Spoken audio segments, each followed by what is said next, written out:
When I was 22, I landed a job in Philadelphia. At the time, I was living in Trenton, New Jersey, and the thought of commuting every day was overwhelming. Moving closer was essential, but with limited savings, I needed to find something affordable. That's when I came across an ad on Craigslist for a bedroom in an apartment in the Kensington area for a surprisingly low price. I jumped at the opportunity. The next day, I took a drive into the city to check out the apartment. The landlord, a man named Mr. Carver, gave me a quick tour. He seemed a bit socially awkward, but I didn't let that bother me. The apartment was decent, but there was a catch. I would have a roommate. Mr. Carver assured me that the roommate, whose name was Max, was quiet and kept to himself. He said that Max was the kind of person who wouldn't cause any issues. Mr. Carver knocked on Max's door to introduce us, but there was no answer. He might be taking a nap, Mr. Carver suggested with a shrug, and we moved on to discuss the rental terms in the living room. Despite not meeting Max, I decided to take the room, signed the application, and the next day, I was offered the space. The following week, I moved in with the help of my dad. We spent the day unloading my furniture and belongings into my small bedroom. Oddly enough, Max never came out of his room during all the commotion, not even to say hello. We could hear him moving around in his room, so we knew he was home, but it was clear that he wasn't going to be the friendly type. Once everything was settled, my dad left, and I was officially moved in. Later that evening, I was sitting on my bed, watching Netflix on my laptop, when I heard the door to Max's room open close. This seemed like the perfect opportunity to introduce myself, so I got up, but before I could reach my bedroom door, I heard the front door to the apartment slam shut. I stepped out into the living room, only to find it empty. Max had left without saying a word. Feeling uneasy, but trying to stay positive, I went back to my room, made some ramen, and eventually went to sleep. In the middle of the night, I woke up to the sound of the front door closing again, followed by footsteps on the creaky wooden floor. The footsteps stopped right outside my door, and I could see the outlines of feet through the crack under the door. My heart raced. Why was he just standing there like that? I didn't say anything. I just waited, hoping he would walk away. I hadn't locked my door, and the thought of him entering my room terrified me. Thankfully, after what felt like an eternity, the footsteps moved away, and I heard his door shut. The rest of the night was filled with strange noises, thumps and bumps coming from Max's room. I couldn't figure out what he was doing, but I didn't have the courage to confront him. Eventually, exhaustion overtook me, and I fell asleep. The next morning, Max was already gone by the time I woke up. Maybe he had work, I wasn't sure. I spent most of the day shopping for groceries and other apartment essentials. When I returned, I dropped the bags on the couch and took a moment to relax. I cooked dinner, watched some Netflix on the living room couch, and still, Max hadn't come home. I ran out to a nearby convenience store to pick up some toothpaste, and when I got back, I noticed that Max's door was slightly ajar and the light was on. This seemed like the perfect opportunity to introduce myself, so I walked over, knocked lightly twice, and pushed the door open. What I found inside was shocking, maybe even more so because of what I didn't find. The room was completely empty. There wasn't a single piece of furniture, except for a lone chair in the corner, the kind you'd see in a high school classroom. My heart started racing and my hands began to shake. The room had an eerie emptiness, as if no one had ever lived there. I quickly turned off the light, shut the door, and rushed back to my room, locking the door behind me. My head was pounding and I couldn't shake the feeling that something was very, very wrong. I decided to call Mr. Carver to ask what was going on. After dialing his number, I put the phone to my ear and immediately heard a loud ringing sound coming from my closet. My stomach dropped. The phone rang twice and then went to voicemail, which meant he had his phone with him and had declined the call.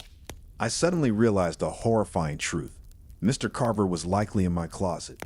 There never was a Max. Panic set in. I ran to the bathroom, locked myself in, and called the police. They arrived quickly and searched the entire apartment with me. Sure enough, we found Mr. Carver hiding under my bed. It turned out that he wasn't even a legitimate landlord. He didn't own the apartment, and there never was a lease. I tried to press charges for trespassing and get out of the lease, but since there was no lease to begin with, there wasn't much I could do. The police never explained how Mr. Carver had gotten the keys or what his true intentions were. The next day, my dad helped me move all my belongings back home. I found another apartment the following week, but the whole ordeal was a huge hassle. Looking back, I realized that Mr. Carver had given off bad vibes from the start, but who could have predicted what was really going on? It's a situation I'll never forget. If you've made it this far, you're 100% a horror fanatic and we approve. If you love our campfire-themed horror storytelling experience, hit that subscribe button so you don't miss out on our daily uploads. There was an ad on Zillow for a shared apartment near the farm where I work in rural Vermont. The location was convenient, and the apartment was already furnished, so I decided to move in. I didn't have much, just some clothes and a mini dresser, so the fact that the room already had a bed was a bonus. The man renting out the room was an older fellow, probably in his 70s, named Frank. He was a no-nonsense kind of guy, and the agreement was informal. I'd pay him rent weekly. He was more of a roommate than a landlord, really. Frank was old-fashioned, and the house was filled with antiques and knickknacks from decades past. For someone like me, who had never come from a wealthy background, this arrangement seemed like a steal. One night, after a long day of work, I collapsed into bed, exhausted, and quickly fell asleep. Sometime in the middle of the night, I was jolted awake by the sound of my bedroom door creaking open. Light from the hallway flooded into the room, and there, standing in the doorway, was Frank. His hand was on the doorknob, and he was staring at me with a strange intensity. In a deep, gravelly voice, he said, "Stay out of the basement." I was groggy and disoriented, but I managed to mutter, "I didn't go down there." Frank didn't respond. He just stood there for a moment, then shut the door and walked away, his footsteps echoing down the stairs. I lay there, staring at the ceiling, my mind racing. What had that been about? I hadn't gone anywhere near the basement. The next day, I had the day off work, and I watched from the window as Frank took his old pickup truck down the road, presumably to the store. With the house to myself, I found my thoughts drifting back to the basement. What was down there that he didn't want me to see? I had seen him go down there before, but I had never paid much attention to it. Curiosity got the better of me, and I found myself standing in front of the basement door. I hesitated for a moment, my hand hovering over the doorknob, but then I turned it and opened the door. The basement was pitch black, and the air was heavy with a musty, damp smell. I fumbled for the light switch, which I found at the bottom of the stairs. As the light flickered on, I saw that it was a typical basement for the most part: concrete floors, exposed pipes, and boxes stacked against the walls. But then I noticed the door in the corner, slightly ajar. Something about that door made my heart pound. I walked over to it, my hands trembling, and pushed it open. The door was heavy, and it stuck a little, as if it hadn't been opened in a long time. A foul, almost overpowering smell hit me the moment the door swung open, a smell of rot and decay. Inside the small room beyond the door, the sight that greeted me was something out of a nightmare. There were bloodstains on the concrete floor, dried and dark. In one corner, there were several black bags, long enough to hold bodies or body parts, stacked on top of each other. The stench of death was overwhelming, and I had to fight the urge to vomit. In the top right corner of the room, a camera was mounted on the wall, aimed down at a workbench that had what appeared to be blood-stained tools scattered across it. My hands were shaking so badly that I could barely pull my phone out of my pocket to snap a quick picture of the room. Panic set in. I ran up the stairs, grabbed a garbage bag, and quickly packed all my clothes. I heard the front door slam shut. Frank was back. My heart raced as I tried to stay calm. I greeted him from the hallway, trying to sound casual, but he didn't respond. I heard him open the basement door and stomp down the stairs. That was my cue. I sprinted to my car, threw the garbage bag of clothes in the backseat, and drove away, not daring to look back. I didn't stop until I reached my brother's farm about 15 miles away. When I showed him the picture, his face went pale. "You're an idiot for not calling the sheriff sooner," he said, grabbing his phone and dialing 911. I knew he was right, but I was still in shock from what I had seen. I explained everything to the operator, making it clear that Frank was my temporary roommate and that I had stumbled upon something horrific in his basement. A few hours later, someone from the sheriff's department arrived at my brother's farm to take my statement. To my immense relief, they informed me that Frank had been arrested. He had been in the process of clearing out the evidence from his basement when the deputies arrived, but they got there just in time. They didn't go into much detail about what exactly they found in those bags, but I could tell from their expressions that it was bad. My brother let me stay with him for a few weeks until I was ready to find another place to live. The whole experience left me shaken, and I couldn't stop thinking about what might have happened if I hadn't left when I did.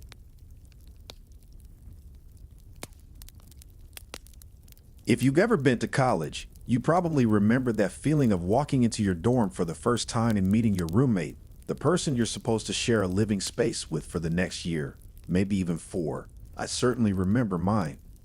I was attending a small university in Indiana, and when I walked into my dorm for the first time, there was my roommate.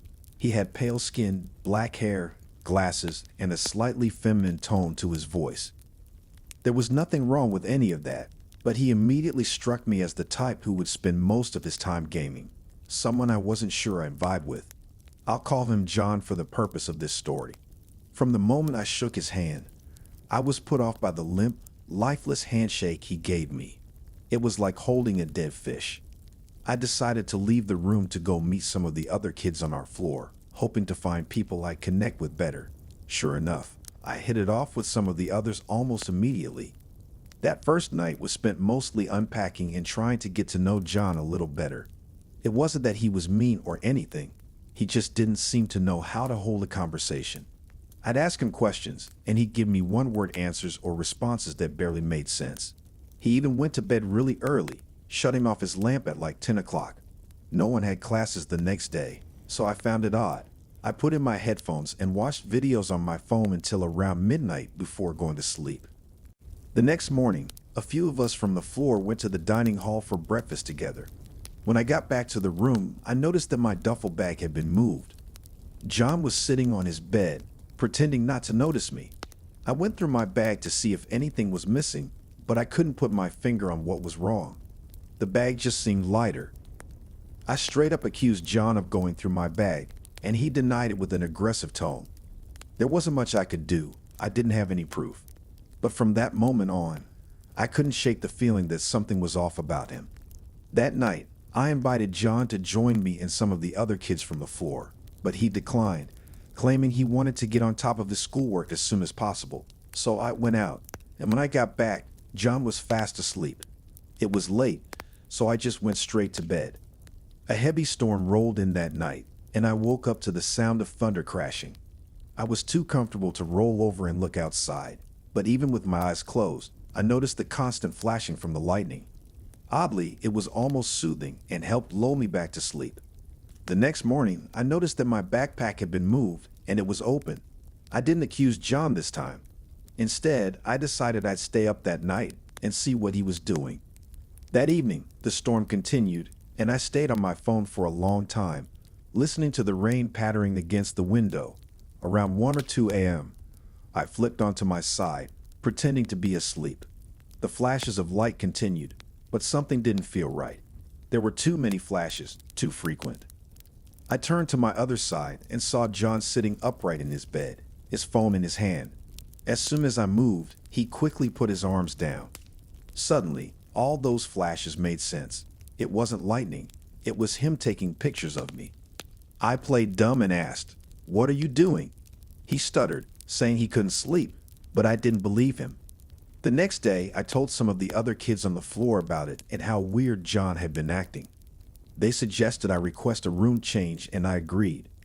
When I went back to the room, John was actually gone for once, and I couldn't believe my luck. His laptop was sitting on his bed with the lid slightly open, and I couldn't resist the urge to snoop. I opened the laptop and found myself staring at the messiest desktop I'd ever seen. Folders, programs, and images scattered everywhere. Curiosity got the better of me, and I started opening the random pictures on his desktop. Most of them were weird, but then I found the disturbing ones, pictures of me, taken while I was asleep. Upon opening one of the images, I realized it had been taken with an iPhone using the flash. He had stored all the pictures he'd taken of me on his computer, along with photos of the inside of my duffel bag and backpack. My hands shook as I recorded a video of the laptop screen and then deleted every picture I could find before closing the laptop. I went straight to the housing office and showed them the video, requesting a new roommate immediately. I don't know how the school disciplined John, but I was assigned a new room across campus the next day. However, my last night with John was terrifying. I couldn't sleep at all, and I heard the springs under his mattress creak as he got up from his bed in the middle of the night. There was silence for a moment, and then I heard a quiet exhale right above my bed. He was standing over me. I just knew it, but I was too afraid to turn around. Less than a minute later, I heard the springs under his mattress creak again as he got back into bed, and the rest of the night was silent. I was out of there first thing in the morning, and my new roommate was like a breath of fresh air, a normal guy. It's unsettling to think that John might still have those pictures of me on his phone. I don't know what his intentions were, why he was going through my bags, or why he stood over my bed that night. But I'm glad I got away from him before anything worse could happen.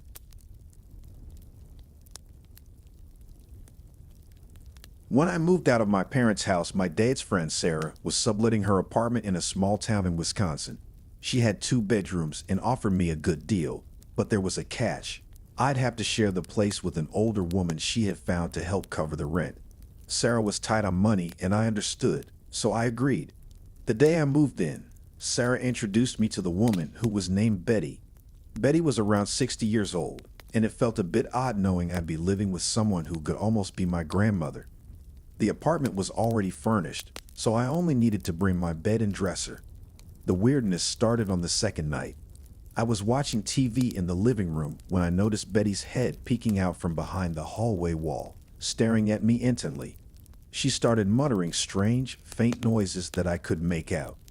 "Betty, are you okay?" I asked, concerned. She groaned and disappeared back into the hallway without saying another word. I immediately called Sarah and asked if there was something wrong with Betty. Sarah was surprised and said she had only met Betty a week ago and hadn't noticed anything unusual. The next morning, I ran into Betty in the kitchen while she was making breakfast. She greeted me with a good morning, as if nothing had happened. I asked her if she was okay last night and mentioned how she had been staring at me and making those noises. She seemed confused and claimed she didn't remember any of it. I chalked it up to some kind of sleepwalking episode or maybe a moment of confusion. But that night, things got worse. I was lying in bed, scrolling through my laptop with the lights off, when I heard a knock at my bedroom door. I muted my laptop and listened. It was Betty, making the same moaning and groaning sounds as before. I felt a knot of discomfort in my stomach. Something was definitely wrong with her. The knocking continued relentless, and I started to feel genuinely scared. The door was unlocked, and I figured if something was really wrong, she'd come in. But instead, the knocking and moaning continued for what felt like an eternity, before finally, I heard her footsteps retreating down the hallway. The next day, I decided to keep my distance. I didn't want to provoke any more strange behavior, and I was beginning to feel uneasy in my own home. But that night, I woke up to a strange sound, floorboards creaking in my room. I opened my eyes, and in the darkness, I could just make out a figure standing at the foot of my bed. "Betty," I whispered, my voice trembling. She responded with the familiar groaning sounds, but this time something was different. I reached over and flipped on the lamp beside my bed, and what I saw made my blood run cold. Betty was standing there, her hair disheveled and wild, with a large knife clutched in her hand. I screamed and backed into the corner of my bed, expecting her to attack, but she just stood there, making those unsettling sounds. Then, just as suddenly as she had appeared, she turned and walked out of the room, leaving the door wide open behind her. Terrified, I jumped out of bed, slammed the door shut, and pushed my dresser in front of it. My hands were shaking as I tried to call Sarah, but it was the middle of the night, and she didn't answer. I had no choice but to stay barricaded in my room until morning. As soon as the sun came up, I called Sarah and told her everything. She was shocked and apologized profusely, But the reality was that she couldn't evict Betty immediately. The eviction process would take months, and in the meantime, Sarah suggested it might be best if I found somewhere else to live while she dealt with Betty.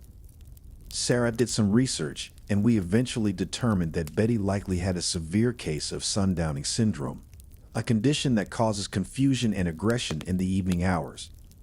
It was terrifying to think that, in her confused state, she might have intended to harm me that night. I moved out the next day and found a new place to live.